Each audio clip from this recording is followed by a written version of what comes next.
I have here a couple of fresh ones from Earfun, guys, that keep taking me by surprise the longer I use them. This is the Air Pro 4 and Air 2 NC, and both are slightly different in terms of features, yet more alike than you expect, including the price. So in this video, I'm gonna separate the muss from the fuss, the sheep from the goats, the feather from the chicken, and basically we're gonna strip these things down, check out what they're all about, and let's see if they're dope or nope. The Earfun Air Pro 4 and the Air 2 NC both retail for $90. The Pro 4 comes in black or white colorways, while the Air 2 NC just in black. In the business end of things, there's a 10mm driver in the Pro 4, 11mm wool composite drivers on the Air 2 NC. Now, the Pro 4 has Bluetooth 5.4 with AAC, SBC, LDAC, aptX Adaptive, aptX Lossless, and LE audio, quite the caboodle there. On the other hand, the Air 2 NC settles for Bluetooth 5.3 with AAC, SBC, and LDAC support. Still nothing to sneeze at. Both are IPX rated. The Pro 4 weighs 6 grams per earbud, while the Air 2 is lighter at 5 grams each. In terms of battery life, the Air 2 NC, during my time with it, managed 6.1 hours with LDAC running ANC on at 65% volume, and under the same conditions, the Pro 4 got 6.9 hours, and with ANC off, listening time increased to 9.9 hours on the Pro 4 and 8.7 hours on the Air 2 NC. Both models have Google Fast Pair, a speedy game mode, multi-point Bluetooth connection, and touch controls that accept single, double, triple taps as well as hold. As for exclusives, the Air 2 has wireless charging, while the Pro 4 has wear detection. So for your reference, again, the left side is the Pro 4, the right side is the Air 2 NC. Both are STEM-style design earbuds with their fair share of matte and glossy plastics, mostly for visual contrast as well as grip. Now the cases are very different as well. The Pro 4 is the top opening clamshell, while the Air 2 NC is more of a pebble shape that opens this way. Materials wise, the Pro 4 is superior in my opinion. Both of these have been subjected to like the same kind of like conditions. Come on, focus camera, you can do it, there you go. Both of these have been thrown in my backpack, my pockets for filming in identical situations, and you can see probably in the lighting the amount of scratches that this has accumulated over the same amount of time, and this has stayed pretty much lick-free. They both resist fingerprints really well except for the glossy surfaces, but thankfully it's only on the insides and parts of the earbuds. But this one, since this only comes in black, it's gonna show really easily long term. But on the flip side, this has wireless charging for what it's worth. And both of these are very pocketable, a little bit thicker on the Pro 4, so something to take note of. And also this has a dedicated pairing button if you like that kind of thing. For this, if you need to pair to another device or reset the whole thing, you have to hold down the earbuds on the side and hold them down, I think for 5 or 10 seconds or whatever it is, but you know, this is slightly easier for that. So in terms of shake test as well, like I usually like to do, it's a little bit better on the, ironically, on the less friction surface of the Pro 4. See, that stays put but barely, that thing is about to come out. And on the Air 2 NCs, let's try this here, give me a second guys. Yeah, that was a total fail for the Air 2 NCs. Really strong showing for the Pro 4s. The Pro 4 has a slightly more premium design in my opinion. The cut and the molding is much nicer. And there's a nice little finger indent for you to, for your touch controls and all that. But overall, both are really well put together and share the same glossy housing. Now, removing the ear tips are nice and fast, and so is reinstalling. Both have round ports and a nice shielding right there. And they have 3 mics per side, one on the inboard and the outside and down below as well. So there's a lot of similarities there. If you look at these side by side from this angle, you probably can't even tell them apart.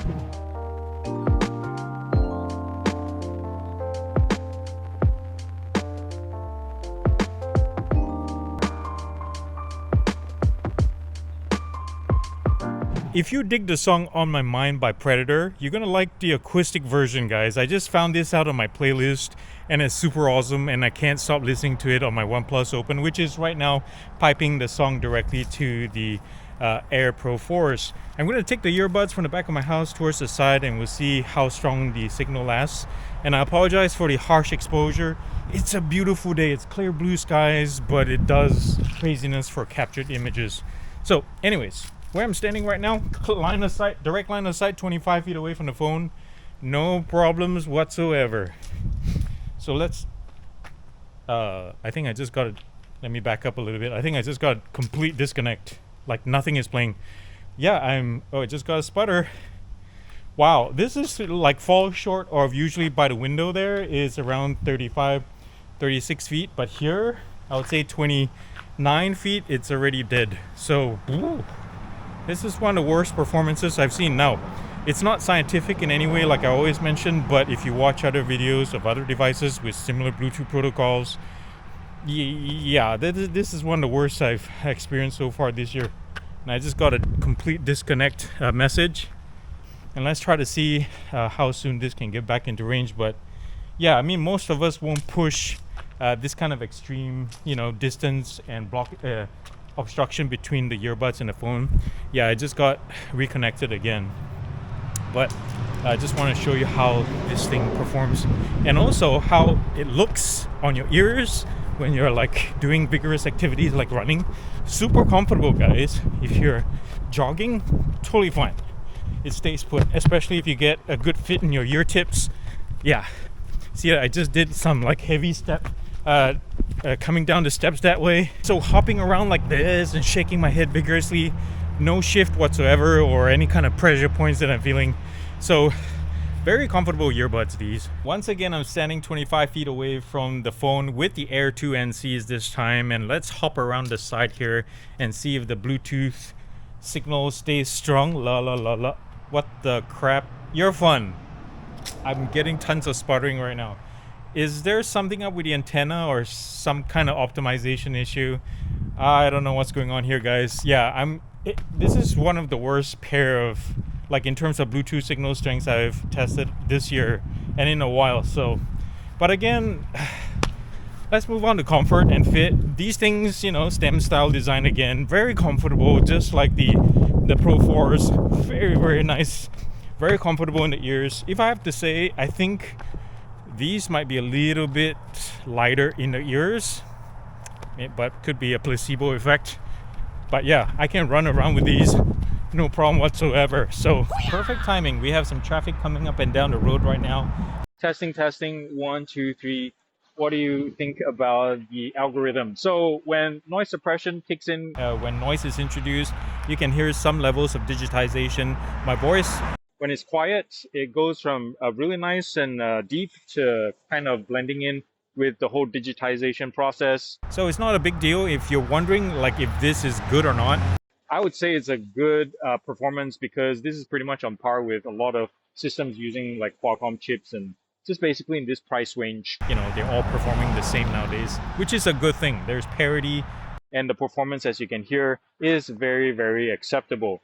There is no wind right now that I can test for you guys to collect the sample, but when I've tested this earlier on windy days, I can say that your listeners will hear the suppression of the wind, like the digitization is a little bit more muffled, but there's nothing that enters your mic, so that's a good thing as well. Testing, 1, 2, 3. So with a name like Pro 4, you would think that this is superior to the Air 2 NCs, but I'm not sure if it will show up in the recordings, guys, but I've tried to do this over and over again, and it's been repeatable.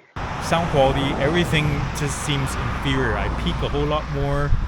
My voice is a little bit bassier, like almost like I have a cold or something. Not necessarily a bad thing, but it's differently tuned. But the noise suppression seems like it's inferior. Testing, 1, 2, 3. What do you think about that, guys? So yeah, something to bear in mind. The Pro 4 seems to be, at least right now, this very instance, it's on the latest firmware too.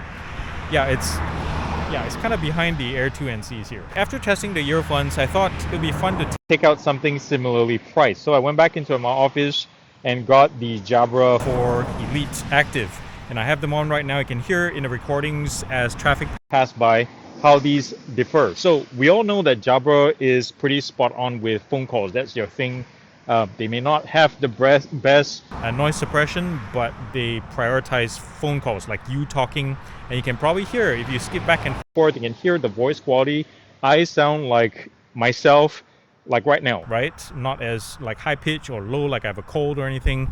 And this is how it's done. And in the background, you can hear that noise is not as suppressed, but it's not digitized. So this is like to me anyway, a nice balance of how phone calls should be handled by earbuds. And back when I reviewed the Jabras, rest in peace Jabra, by the way. Back when I reviewed these, They were awesome. I loved them. So something to bear in mind, guys. The same price right now if you prioritize phone calls.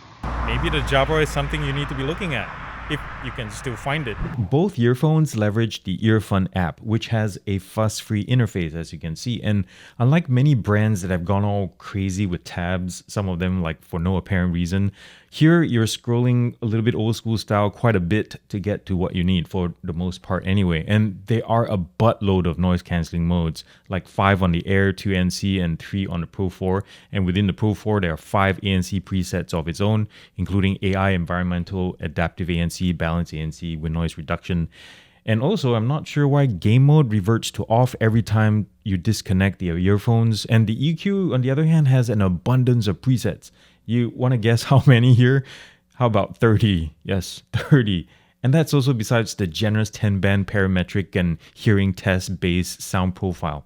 On the Air 2, you can set the audio codec here and also the auto shut-off timer. And there are some extra things on the Pro 4 that can be useful as well, like the ability to turn off touch controls altogether and the ability to manually activate LE audio. That's assuming Auracast becomes a thing. TLDR, if you like slightly more intimate listening with a U-shaped sound profile, good technicals, excellent vocals, and plenty of composure up to like 85-90% volume, the Air 2 NC is your partner.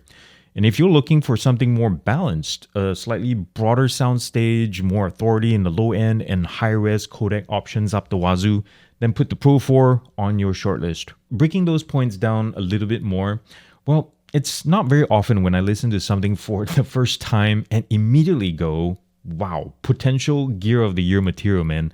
And that's how it was with the Pro 4. The balanced tuning, the above average details with a slight push in the lower mids for that smooth, easy listening, you know. And some of you may prefer the greater emphasis on vocal clarity on the Air 2 NC, but I found that using the Hits EQ preset on the Pro 4 kinda leveled that part of the playing field quite a bit. And still, in songs like Khalid's Young, Dumb and Broke, you feel the main bass line drive in the Air 2 NC while you feel and hear more of the detail in each bass note on the Pro 4, for what it's worth. And by the way, the Air 2 has a sound mode called Theater Mode, which just seems to bundle the entire sound package between your eyeballs. Yeah, not a fan, especially when I've been testing the Sexify surround tech from Creative's new earphones and headphones. The review for that is coming soon, by the way. Sorry about the plug. In terms of looks, both are nothing to write home about, like this thing you see right here. And it's your typical STEM style earphones, inoffensive, but neither the color nor materials, unfortunately, do much to raise the bar.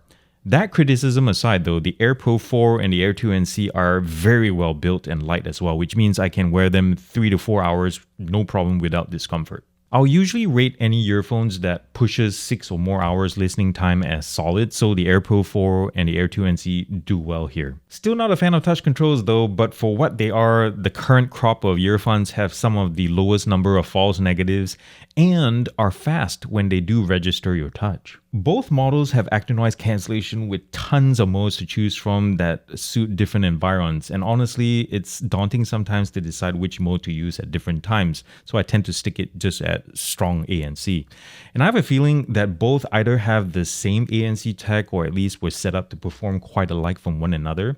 So anyways, compared to the Liberty 4 NC, for example, one of the benchmarks at this price range, guys, like all three, I would say are quite impressive at attenuating mid and high frequencies like, say, barking dogs and singing cicadas.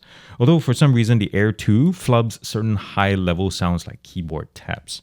But that being said, Soundcore is offering best these two at reducing low frequencies like engine rumbles, so I'll rate ANC for both earphones a B+.